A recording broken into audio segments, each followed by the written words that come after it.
किसान साथियों, सभी किसान साथी यही चाहते हैं कि धान में ज़्यादा से ज़्यादा कल्ले आएँ। आज की वीडियो में हम एक ऐसा तरीका बताएंगे, एक ऐसा चीज़ का इस्तेमाल करना आपको बताएंगे जिसकी कीमत बहुत ज़्यादा नहीं है, मार्केट में सस्ते दाम पे ये मिल जाता है और इसका इस्तेमाल आप आसानी से अपनी फसल में करके बढ़िया उत्पादन ले सकते हैं। तो कौन सी वो चीज़ है ये भी आप जानेंगे, कितनी मात्रा में डालना है ये भी आप जानेंगे, उसके इस्तेमाल से क्या फ़ायदा होता है और क्या सभी किसान साथी इसका प्रयोग कर सकते हैं, आज हम यह आपको बताएंगे। तो आज हम जानेंगे धान की फसल में फिटकरी का इस्तेमाल करने का सही तरीका क्या है, सही समय क्या है, कब डालना चाहिए, कितनी मात्रा में डालना चाहिए, डालते समय क्या सावधानी बरतनी चाहिए और कौन से किसान साथी फिटकरी डाल सकते हैं, कौन से किसान साथियों को फिटकरी का इस्तेमाल बिल्कुल भी नहीं करना चाहिए, नहीं तो नुकसान होगा। एकदम कंप्लीट जानकारी आज की वीडियो में आपको देने का प्रयास करते हैं ताकि आपको सही जानकारी उपलब्ध हो सके। हालांकि इसके ऊपर बहुत सारी वीडियो आपको देखने को मिल जाएगी, हम प्रयास करते हैं कि कुछ नया आपको बताएं। तो पूरा वीडियो किसान साथियों आप देखिएगा और चैनल पे नए आए हैं, चैनल को सब्सक्राइब नहीं किया है तो SRJ खेती चैनल को आप सब्सक्राइब करिएगा। सबसे पहले जानते हैं फिटकरी में आखिर होता क्या है। फिटकरी में 3 तत्व होते हैं, एल्युमिनियम, सल्फ़र और पोटास। अब ये काम क्या करता है, यानी इसमें एल्युमिनियम सल्फेट और पोटेशियम सल्फेट उपलब्ध होता है, यानी एल्युमिनियम, पोटास और सल्फ़र, ये 3 तत्व इसमें उपलब्ध होते हैं। अब एल्युमिनियम के बारे में शायद आपको ज़्यादा जानकारी ना हो, लेकिन पोटेशियम यानी पोटास और सल्फ़र के बारे में ज़्यादातर किसान साथियों को पता है कि इसका इस्तेमाल हम कृषि कार्य में करते हैं। इससे अच्छे फ़ायदे होते हैं। सल्फ़र से आपके पौधे में अच्छे से बढ़वार होती है, सल्फ़र की कमी से नई पत्ती में पीलापन आ जाता है। सल्फ़र की कमी अगर हमारी धान की फसल में हो जाती है तो उत्पादन 10 से 15% कम मिल सकता है। पोटास एक अहम तत्व होता है, पोटास एक मुख्य तत्व होता है। पोटास की कमी से भी उपज में कमी आती है। तो ये तो अलग की बात होगी, हमने पिछली वीडियो भी पोटास के ऊपर डाली हुई है कि अगर आप रोपाई के समय पोटास ना डाल पाए हो तो आप क्या करें। तो आप चाहें तो मेरी पिछली वीडियो, कल वाली वीडियो आप चेक कर सकते हैं। फ़िलहाल आज का विषय है फिटकरी के बारे में। तो फिटकरी में जैसा कि मैंने बोला एल्युमिनियम भी होता है। अब ये काम क्या करता है, अगर आप फिटकरी डालते हैं तो इसका काम क्या होता है, मिट्टी में डालेंगे तो क्या काम करेगा। फिटकरी मिट्टी के pH मान को कम करता है। pH मान या pH वैल्यू आप बोल सकते हैं, इसको कम करने का काम करता है। अब ये कैसे काम करता है, आपने जाना कि फिटकरी pH को कम करता है। आप जानते हैं pH कितना होता है। मिट्टी का pH 0 से 14 तक होता है, यानी जो pH वैल्यू हम चेक करते हैं वो 0 से 14 तक जाता है। अब 0 से 7 तक जितनी मिट्टी होती है जिसका pH वैल्यू 0 हो या 0 से 7 के बीच में हो, ऐसी मिट्टी को हम बोलते हैं अम्लीय मिट्टी। इन मिट्टी को हम अम्लीय मिट्टी की कैटेगरी में डालते हैं।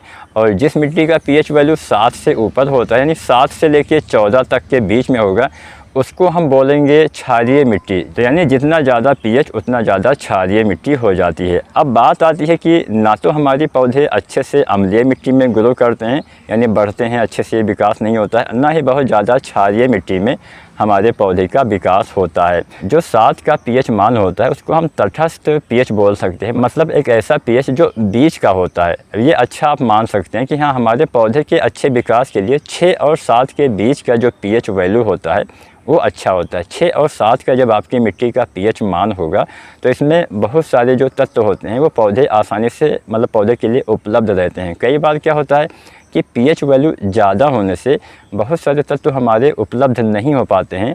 अगर हम आसान भाषा में समझें तो आग घुलनशील हो जाते हैं। ज़्यादा pH होने पे जो हमारी मिट्टी का pH मान अगर 7 से ज़्यादा हो जाता है, 8-9 हो गया, तो अघुलनशील हो जाते हैं। जब अघुलनशील हो जाएंगे तो पौधा उसको भोजन के रूप में नहीं ले पाएगा, जिससे उसका विकास नहीं हो पाएगा। तो ये तो होगा कि हाँ, हमने कुछ बेसिक जानकारी आपको दी कि हाँ 0 से 14 तक हमारी मिट्टी का pH मान होता है। 0 से 7 तक जो pH होता है वो अम्लीय मिट्टी का होता है, 7 से ऊपर का pH क्षारीय मिट्टी का होता है। अब आप सोचेंगे कि इससे फिटकरी का क्या लेना देना। फिटकरी का बहुत ज़्यादा लेना देना है, क्योंकि फिटकरी आपकी मिट्टी का pH वैल्यू कम करने का काम करता है। तो अब आपके दिमाग में एक सवाल का जवाब अपने आप ही मिल गया होगा कि फिटकरी का इस्तेमाल किन किसान साथियों को करना चाहिए। फिटकरी का इस्तेमाल हर वह किसान साथी कर सकता है जिसके मिट्टी का pH मान 7 से ज़्यादा है, यानी 8 है, 9 है, 10 है। अगर इस तरह से है, मतलब 7 से ज़्यादा, 7.5, 8 हो गया, 8.5 हो गया, ऐसे है तो कर सकता है। मतलब 7.5 से कम हो तब तो ना डालें, लेकिन अगर 8 है, 8.5 है, कुछ पॉइंट में भी आता है, तो अगर उतना है तो आप फिटकरी का इस्तेमाल करेंगे तो इससे फ़ायदा क्या मिलेगा कि आपकी मिट्टी का पीएच वैल्यू कम हो जाएगा। जब पीएच वैल्यू कम हो जाएगा तो आपके पौधे का विकास और अच्छे से होगा। आपकी मिट्टी में कुछ तत्व अघुलनशील जो हो जाते हैं वो पौधे दोबारा से ले पाएंगे। अब अघुलनशील कौन से तत्व हो जाते हैं? लगभग सभी तत्व अघुलनशील हो सकते हैं जब पीएच वैल्यू बहुत ज़्यादा रहेगी, लेकिन खासकर जो सूक्ष्म तत्व होते हैं, जो माइक्रोन्यूट्रिएंट्स होते हैं, जैसे जिंक हो गया, सल्फ़र हो गया, कैल्शियम हो गया, बोरोन हो गया, मैग्नीज हो गया, मैग्नीशियम हो गया, तमाम तरह के जो हमारे ये सूक्ष्म तत्व होते हैं, माइक्रोन्यूट्रिएंट्स होते हैं, ये बहुत जल्दी अघुलनशील हो जाते हैं।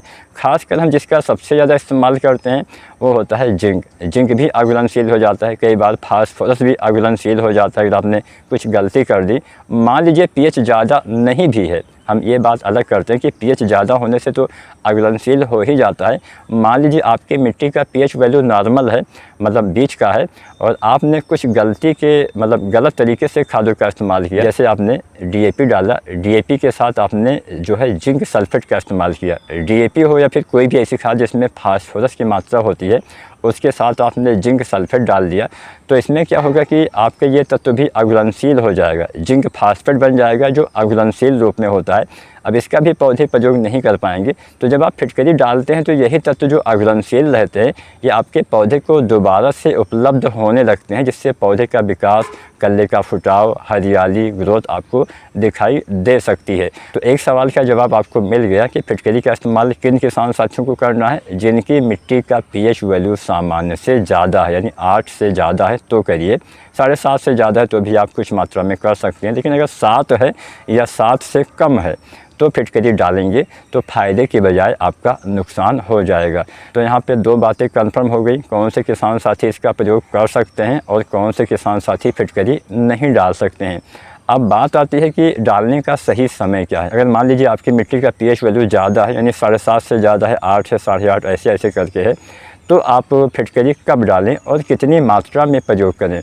फिटकरी का इस्तेमाल आपको मिट्टी में करना पड़ेगा, तभी इसका ज़्यादा फ़ायदा मिलेगा। फिटकरी डालने के 2 आसान तरीके मैं आपको बता देता हूँ। पहले मात्रा आप जान लीजिए। फिटकरी की कुल मात्रा 1 किलो से लेकर 2 किलो तक आपको इस्तेमाल करना है। कैसे डालना है आप तरीका जान लीजिए। अगर जो हमने मात्रा बताई है 1 से 2 किलो, मान लीजिए आपकी मिट्टी का पीएच वैल्यू 7 से कुछ ही ज़्यादा है, 7.5 के आसपास है, तो 1 किलो डालिए। 7.5 से भी ज़्यादा है, 8 है, पौने 8 है, तो आप 1.5 किलो डालिए। और अगर 8 से भी ज़्यादा है तो आप किसान साथियों 2 किलो तक भी फिटकरी यूज कर सकते हैं। लेकिन हाँ, इससे ज़्यादा इस्तेमाल मत करिएगा, नहीं तो नुकसान हो सकता है। कम पीएच में कम, ज़्यादा पीएच में कम, अधिकतम 2 किलो तक आप फिटकरी डाल सकते हैं। तो अब सवाल आता है कैसे डालना है, तरीका क्या है। 2 तरीका हमने बताया था। पहला तरीका है कि फिटकरी को आप महीन पीस लीजिए। किसी मिक्सी में, किसी भी चक्की से आप पिसवा सकते हैं। तो एकदम बारीक आपको पीसना है, बहुत बड़े टुकड़ों में फिटकरी नहीं होना चाहिए, पाउडर फॉर्म में होना चाहिए। तो फिटकरी को आपने पीस लिया। अब पीसने के बाद आपको क्या करना है कि पीसने के बाद यूरिया के साथ मिला के आप इसका प्रयोग करिए। कब डाल सकते हैं? आपको इसका इस्तेमाल धान के रोपाई के 15-20 दिन के बाद करना चाहिए। लगभग जब आप यूरिया डालते हैं 20 दिन के बाद, तब आप फिटकरी का इस्तेमाल करिए। ये तो पहला तरीका हो गया। मिट्टी में आपको डालना है, यूरिया के साथ मिला के डालना है। शाम के समय डालने का प्रयास करिए और कोशिश करिए कि पत्तियों के ऊपर पानी की कुछ बूंदें ना हो। कई बार बरसात का मौसम है तो पत्तियां अगर भीगी हुई हैं उस पर अगर आप फिटकरी डालेंगे तो फिटकरी के कुछ जो मतलब पाउडर होता है वो चिपक जाएगा। जहाँ पे फिटकरी चिपक जाएगा वहाँ की पत्तियां जल सकती हैं, ख़राब हो सकती हैं। तो ये भी आपको चेक करना है कि आपका जो पौधा है सूखा हुआ होना चाहिए। सूखा से मेरा मतलब ऐसा नहीं कि यहाँ आपके पौधे ही सूखे हुए हो, पौधे हरे हो, लेकिन उनके ऊपर पानी के अंश ना हो, ताकि जब आप फिटकरी का इस्तेमाल करें तो उस पर वो चिपके ना। तो आप शाम के समय डालिए, अच्छा रहेगा। और इसके अलावा दूसरा जो तरीका है वो थोड़ा सा और आसान तरीका है। फिटकरी को आपको जितनी मात्रा में लेना है, मान लीजिए 2 किलो आप लेने वाले हैं, तो आप किसी भी जो कपड़े होते हैं, जैसे मान लीजिए आपके पास टी-शर्ट है या फिर कोई भी सूती वाले कपड़े हैं या फिर जो टाट वाली बोरियां होती हैं, आपको बड़ा टुकड़ा लेना है, पीसा हुआ हिस्सा नहीं लेना है। बड़े टुकड़े को किसी भी कपड़े में, मोटा कपड़ा होना चाहिए, या फिर आप टाट वाली बोरी में ऐसे ही लपेट दीजिए। उसकी पुतली बना लीजिए। उसको आपको ऐसी जगह पर रखना है जहाँ से आपका पानी पूरे खेत में जाता हो। यानी जब आप सिंचाई करते हैं तो उस समय आपको डालना है। और सिंचाई का जहाँ पे मुख्य जो द्वार होता है, जहाँ पे ट्यूबवेल का मुख्य पानी गिरता है, तो जहाँ पे गिरता है उसी के नीचे मत रखिए। मान लीजिए यहाँ पे बीच में पानी गिर रहा है, तो यहाँ पे जहाँ से पानी बह रहा हो वहाँ पे आप रख दीजिए। जिससे क्या होगा कि फिटकरी यहाँ से धीरे धीरे घुलते हुए पूरे खेत में फैल जाएगा, जिससे वो उसका असर अच्छे से हो जाएगा। ये भी तरीका अच्छा है। फिर आप जो है बारीक पीस के यूरिया के साथ भी यूज कर सकते हैं। 1 किलो से लेकर 2 किलो तक प्रति एकड़ के हिसाब से फिटकरी का इस्तेमाल धान की फसल में करना है। 20 दिन के आसपास 25 दिन तक इसका इस्तेमाल करते हैं तो फ़ायदा अच्छा मिलेगा। फिर से मैं आपको बताते चलूँ, ज़्यादा मिट्टी का पीएच वैल्यू है तभी डालना है। पीएच वैल्यू आपको कैसे पता चलेगा? 2-3 तरीके होते हैं। एक तो पेपर आता है, उससे आप चेक कर सकते हैं। दूसरा एक मशीन आती है पीएच मीटर के नाम से, 250, 300, 400, 500 में अच्छी क्वालिटी की आपको मिल जाएंगे। आप ऑनलाइन भी इसको बाई कर सकते हैं। जो ऑनलाइन शॉपिंग साइट हैं वहाँ से भी आप इसको ख़रीद सकते हैं। एक बार ख़रीदेंगे कई बार यूज कर सकते हैं। इसमें आप मतलब कई तरह के आते हैं। कुछ में आप नमी भी चेक कर सकते हैं कितना नमी है, कुछ में केवल आपको मिट्टी का पीएच वैल्यू ही पता चलेगा। तो जो भी आपको अच्छा लगे, 500 के आसपास तक औसतन मैंने बता दिया, 500 रुपये में अच्छी क्वालिटी का आपको मिल जाएगा। आपको लेना है, अपने खेत में जाना है, या फिर खेत से मिट्टी लाके भी आप घर पे चेक कर सकते हैं। खेत अगर दूर में है, या फिर आप उसको ले जाके भी वहीं पे चेक कर सकते हैं। चेक करेंगे तो आपको पता चलेगा कितना पीएच है, उस हिसाब से आप जो है फिटकरी का इस्तेमाल करिए। फिर पेपर आता है, उससे भी आप चेक कर सकते हैं। या फिर तीसरा तरीका है, मिट्टी की जांच करवाएंगे तो वहाँ पे भी आपको पता चलेगा कि हाँ आपकी मिट्टी का पीएच वैल्यू कितना है। तो ध्यान यही देना है कि अगर आपको पता है तभी डालिए। अगर आपको अपनी मिट्टी का पीएच वैल्यू नहीं पता है तो फिटकरी का इस्तेमाल बिल्कुल भी ना करें।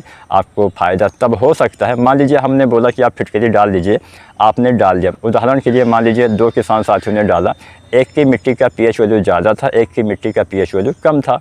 अब दोनों को ये नहीं पता कि हाँ किस में ज़्यादा था किस में कम था, तो एक किसान साथी तो बोलेगा कि हाँ ये फ़ायदा किया, दूसरा बोलेगा कि नुकसान किया। तो इसलिए मैं बोलता हूँ कि आप मतलब धोखे में ना रहिए। आपको पहले पता करना है, उसके बाद ही इसका इस्तेमाल करना है। इस बात का विशेष ध्यान दीजिएगा। अगर आज की मेरी वीडियो आपको पसंद आई है तो आप वीडियो को लाइक करिएगा, और SRJ खेती पे आप बने रहिए। चैनल को सब्सक्राइब करिए। कोई भी आपको जानकारी चाहिए तो आप कमेंट भी कर सकते हैं। धन्यवाद।